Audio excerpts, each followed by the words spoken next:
Welcome to this IELTS class. Today we'll be talking about writing task 1 for the general test takers. Now, for general test takers, you're supposed to be taking writing a letter for your task 1. A letter not less than 150 words.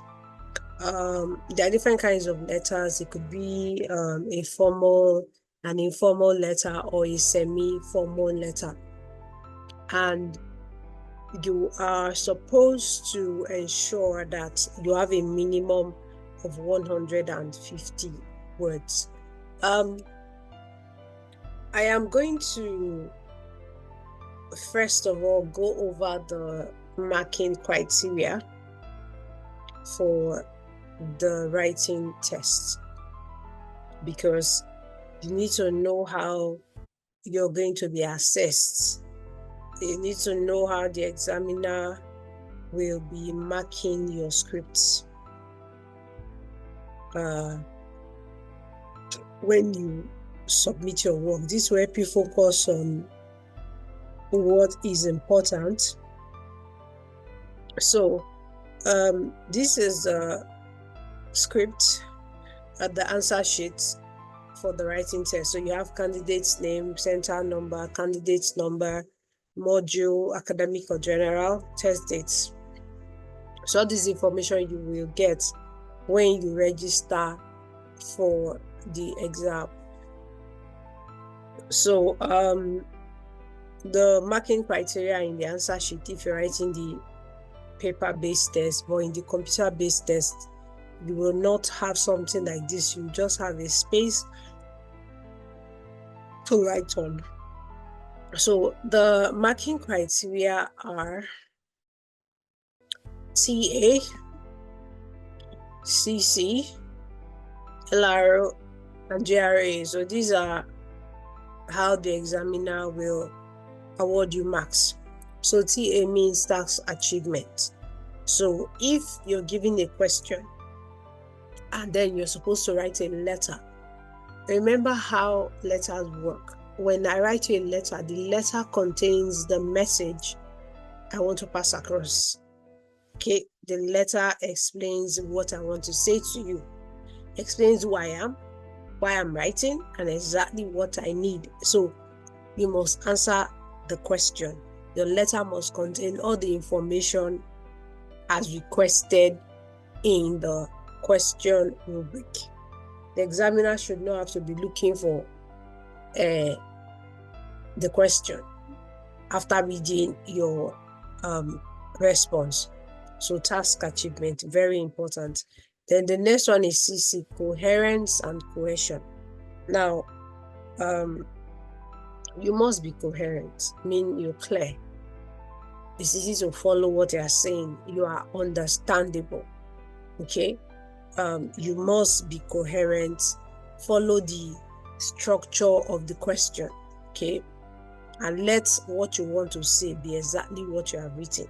Sometimes you may think you have communicated, meanwhile you haven't. For example, in your introduction, you say, I am one of the parents in your school. What you have said is you are a parent in the school, right? What you meant to say is, I'm one of the parents of the children in your school, right? So schools will not have parents, they only have pupils. So you have not said what you think you have said. So be coherent, be clear. Okay, if you say something like that, that's not what you said is you are a parent in the school. So be clear, let your choice of words match what exactly you are saying. And then cohesion means you're using the right amount of paragraphs. You're connecting your paragraphs together so that they are not looking standalone. Okay, and then you use proper punctuation marks. Okay, please go study the basic types of punctuation marks: full stop, question mark, quotation mark, the comma. They help you communicate clearly. All right, so that is CC. LR is lexical results. This is where the examiner checks whether you're writing grammatically correct sentences. Okay, the examiner will vet your work if your sentences are grammatically correct. Then GRA means you are using a range of grammar. You're not repeating words. Okay, your choice of words are varied, and then they are accurate. They fit the context. It's not just about stringing words together. It's about stringing them together correctly. For example, maybe there's a word in the question about vacation. Are you going to be repeating vacation everywhere? Why not find holiday, time of work? Do you understand? Yeah. So these are ways you and then you cannot give what you don't have. So when you are practicing, that is when you should start researching words and learning to use synonyms for words you have previously used or words in the question. So all these 4 criteria will be how you'll be marked, issued marks, whether a band 4, band 5, band 6. That is how you get that's how you get graded. Then under here you have under length. So I've said just now that you are supposed to write 150 words. So if you do write 149 words, your under length, number of words will actually be written here, and then the penalty can be -1, as the case may be. Off topic, if you went off topic at any time or any point in your write-up, it will be noted. If you sounded like memorized, you memorized what you wrote, you copied something you heard previously online and passed it off as your own without putting a quotation mark. We do not really have a culture we do not understand plagiarism. We do not understand how that you cannot just see a post and then crop out the person's name and pass it off as your own. Okay, so these are things. If you're quoting someone, put a quotation mark, make it clear that it is not your original thoughts. Right? Illegible.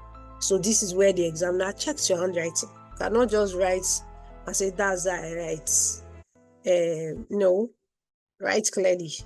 Write the way you should write. And then following the basic rules of how to write will also help you.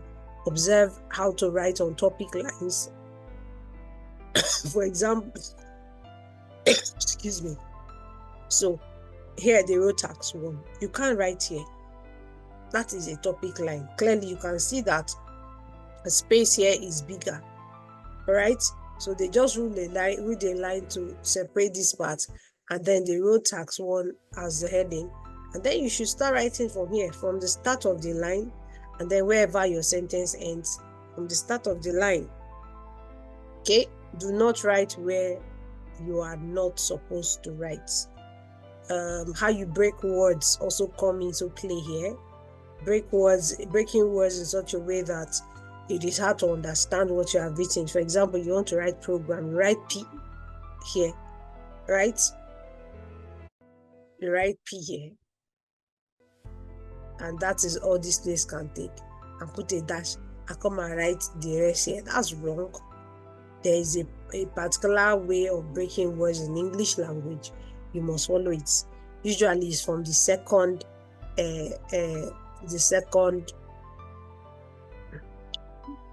what they call this thing, syllable, from the second syllable. Okay, so you break words program, you break words from the second syllable. If it's the space remaining here will not take 2 syllables, the 2 syllables bring the word down. There's no law compelling you to write it there. So the first few this is how you are awarded marks, and this is how you lose some marks. And then you can see that you have 2 examiners, and they both will examine your work using the same yardstick. This is there is a theory behind when you use multiple layers of security, it increases the chance for mistakes and then creates room for something perfect. So if you have any question, this would be a good time to drop it. So having that in mind, we will go into the writing task to proper. So like I said earlier, I said the writing task has 3 types of questions: formal letter, informal letter, and the semi-formal letter. And then you're supposed to write 150 words. So the examiner is not going to be telling you write an informal letter or write a semi-formal letter. No, you have to know how to identify these different kinds of letters. So some of the things I'll be sharing here, they are better memorized. You have to try and remember them. And I'll give you this material so you can reference them in case you forget. So we will begin with a formal letter. Formal letter is the type of letter you write to somebody you do not know. And when I say somebody you do not know, I mean somebody you do not have a personal relationship with. You may know the person's name, you may know basic things about the person, but it doesn't mean you have a personal relationship with the person. So it's still a formal letter. So such letters are the ones you write to a governor, a councillor, a senator, an editor of a newspaper, a manager of a company, or somebody you know you buy stuff from, or the manager of your bank, somebody you know somebody you do not have a personal relationship with. Okay, so how do you write this letter? For the records, for all the IELTS tests, writing task 1, there's no need for any address, no address or heading. Okay, so you begin with how you're supposed to begin, that dear Mr. or Mrs. or dear sir, madam, or dear body, or dear friend. No address or headings. So I've explained that every letter has 3 major parts. They are major, they are minor. Major parts: introduction, body, and conclusion. However, no letter should have 3 paragraphs. Okay, usually they give you 3 bullet points to develop. So introduction, at least 2 body paragraphs, or at most 3, and conclusion. So if I have introduction, 2 body paragraphs, and conclusion, that's the minimum number of paragraphs you must have for introduction, 2 body paragraphs, and conclusion. Okay, no letter should have anything less than no letter should have anything less than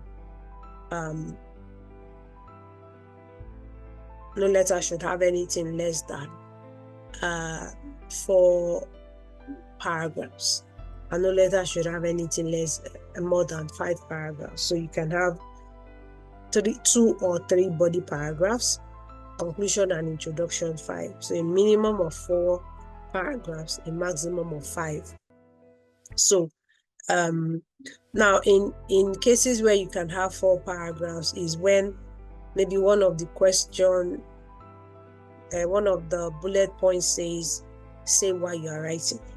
Now, the introduction should consist of your name, who you are, or how you know this person, or how this person knows you, and why you're writing. Now, if one of the question rubric is why you're writing, because ordinarily why you're writing should always be in the introduction, you can't create another paragraph for it. So it means that letter will have 2 body paragraphs, because you've already written why you're writing in the introduction.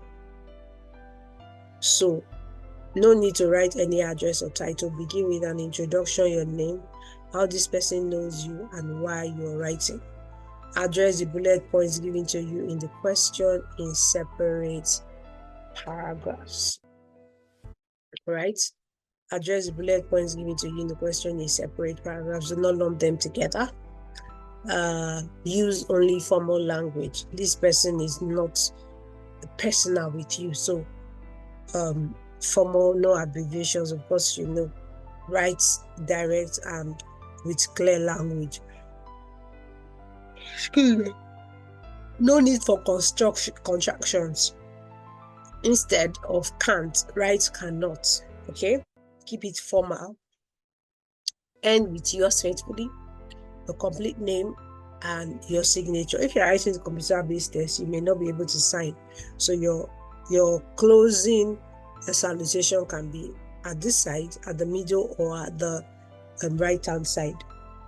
Okay? So you write that is how you write a formal letter. Please, you have to go over this thing and ensure that it sticks so you can follow this pattern. So how do you write a semi-formal letter? Semi-formal letter is slightly different in your name. So you begin a semi-formal letter. You begin a formal letter with dear sir, madam. If you see a letter that they say begin this letter with dear sir, madam, it is a formal letter. But a semi-formal letter begins with dear Mr. or Mrs. So you can say dear Mr. Brown, dear Mrs. Brown. All right. So if you see begin with dear Mr. or Mrs., it is a semi-formal letter. All right. Again, no need to write any address or anything. So semi-formal letters are letters you write to people you know in a formal setting. Your boss, your colleagues, your landlord, your tenant, or your neighbor, or the teacher of the school your child attends. Again, it begins with an introduction, your name, how you know this person, or how this person knows you. Then ask about the person's family or work, and then state why you are writing. That's the only line that is different from a formal letter. For a formal letter, it's not your business about the person's family. But here you can ask because you know the person in a formal setting enough to call the person Mr. or Mrs. Again, address the bullet points in separate paragraphs. Use only a formal language. There is no use of contractions. End with yours sincerely, complete name or signature and signature. So if I see yours sincerely at the end of your letter, I'm going to conclude that it is a semi-formal letter. If you have any questions, let me have it. So the final letter is an informal letter. In my experience, this is usually the hardest type of letter. People find it hard to write, usually because of the tone.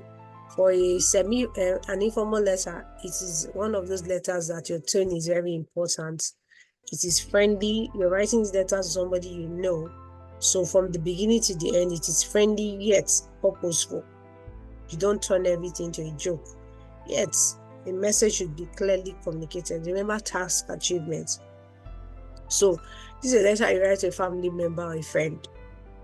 Your introduction should begin with an elaborate familiarization, something to show that you know this person. After that, you state why you're writing. If there's anything that is common, excuse me. Excuse me. If there's anything that is common with all these letters, is purpose for writing is in the introduction of all of them.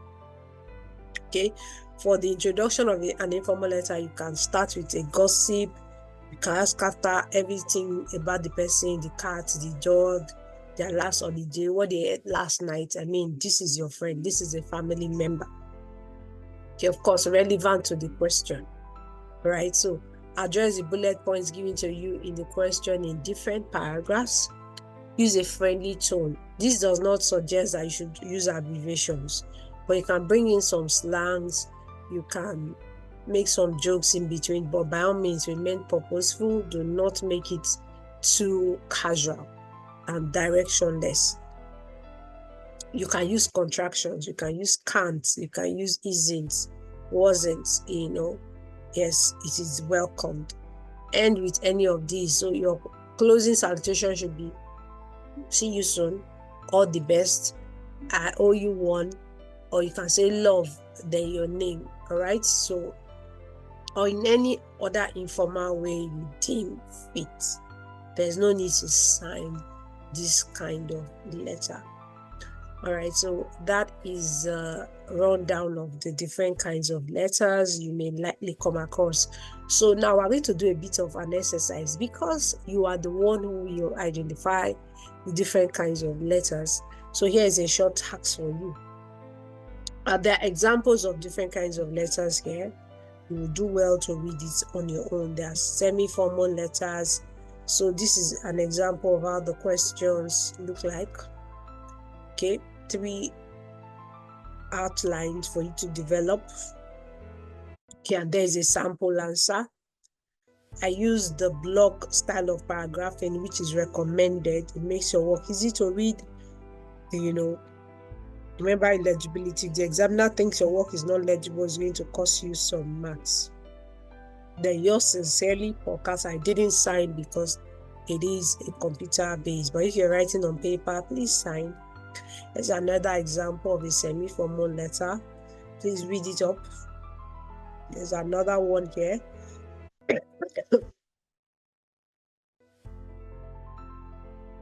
There's another one here. So this is an example of a formal letter. Please read it up. An example of a semi-formal letter. See how I ended this one. I said, yours faithfully, Petra Owen. You can see the faithfully, the F is small letter and there's a comma. Y is in caps. This is an example of how you should write your closing salutation as well. And these are examples of informal letters as well for you to study. Please do well to go over it and note how I wrote mine.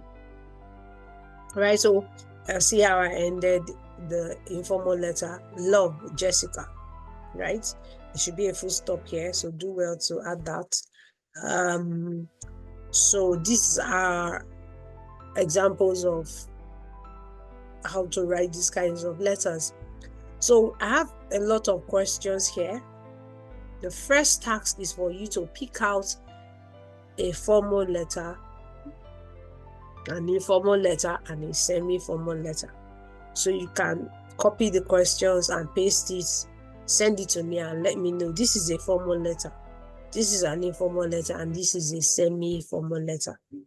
When you have done that and then you've done so correctly, we will now begin with you writing the letters, because you have to write the 3 different types of letters. All right, so 2 take-home task. Identify the 3 different kinds of letters on the list of questions here. Then you write each of them. So please don't write all 3 and drop.